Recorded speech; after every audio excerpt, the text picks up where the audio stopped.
In that field of view, each of them, a general, occupied a niche of power: speed and audacity, methodicalness and mass, maneuver and symbol. They differed in temperament and style, but each had the gift of turning a map into action. Let's begin, perhaps, with one of the most famous generals, George Smith Patton, the American for whom speed was a weapon. A shot opens with the clatter of tracks and the roar of engines. George Smith Patton was a man who understood the mechanics of motion as the very essence of war. In the battles of North Africa, in Sicily, and especially in the Western European campaign of 1944 and 1945, he showed that an offensive can live by tempo.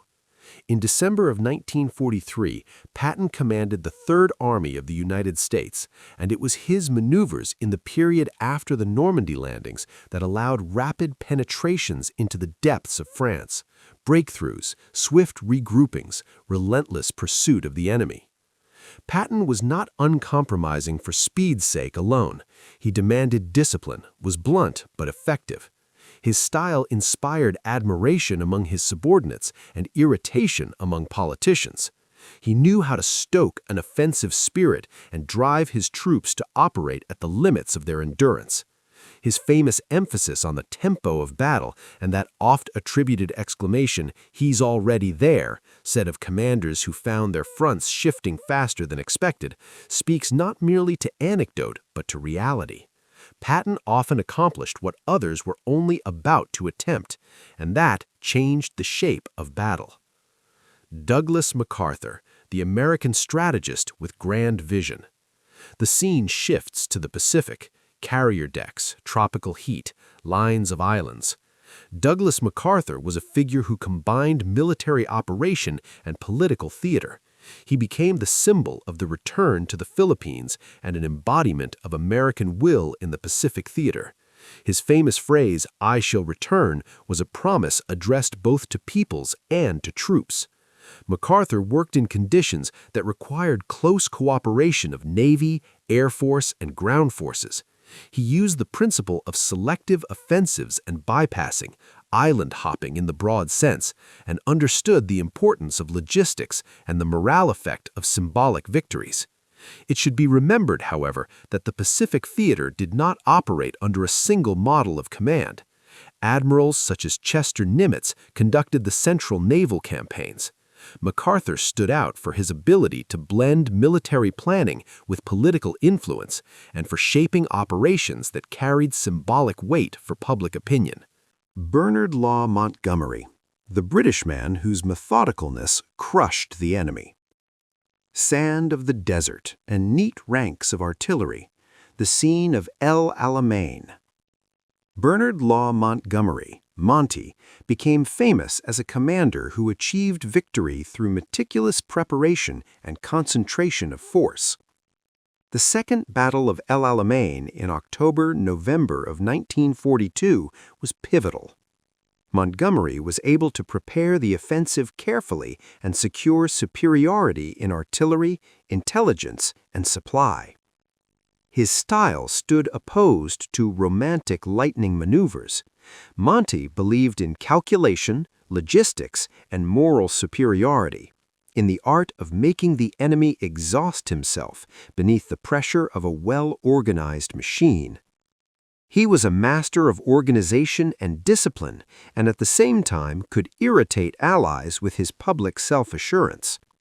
But his contribution to victory in the North African theater and in subsequent operations is undeniable. Erwin Johannes Eugen Rommel, the German commander of maneuver and terrain. Sand dunes, searing heat, and swift sorties, the image of Rommel in Africa. Erwin Rommel, the desert fox, made his name by treating the desert as a space for maneuver, sudden flanking moves, rapid attacks on flanks, the use of infantry and armored units in concert with pinpoint artillery strikes. His campaigns in North Africa from 1941 to 1943 demonstrated his operational talent under resource constraints. Rommel was charismatic. His troops respected him for personal bravery and for being among them. At the same time, he suffered from logistical limits and political directives from Berlin. Without fuel and spare parts, even brilliant tactics lost their edge. Later, in Europe, Rommel showed his abilities in defensive campaigns, the Atlantic Wall, where maneuvering gave way to the tasks of fortification and organizing defense. Georgy Konstantinovich Zhukov, the Soviet marshal of mass and strike logic.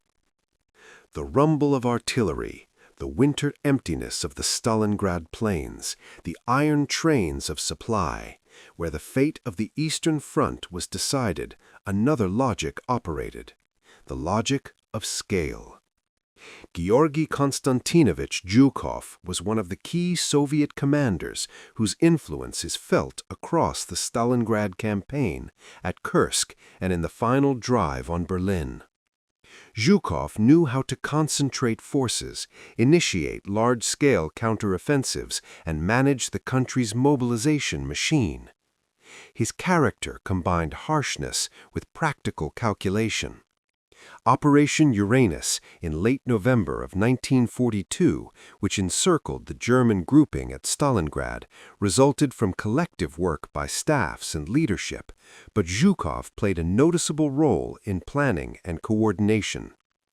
At Kursk, in July of 1943, the Soviet command prepared a thorough defense and organized a powerful counteroffensive. Zhukov's contribution to planning and executing those defensive-offensive actions was significant. Zhukov was a man who did not shy away from sacrifices for strategic ends, a grim aspect of his method on which the fate of millions depended. His talent lay in transforming human masses and industrial resources into a managed military force capable of breaking the opponent's initiative. Comparison: one map, different handwriting. Patton and Rommel, both masters of speed, but Patton's tempo rests on organization and the thrust of mechanized power. Rommel's on personal initiative and the art of using terrain. MacArthur is a strategist symbol, for whom operations were military and political at once. Montgomery is an engineer of preparation, whose strength lay in order and discipline. Zhukov is an architect of mass, able to turn a nation's resources into strategic pressure.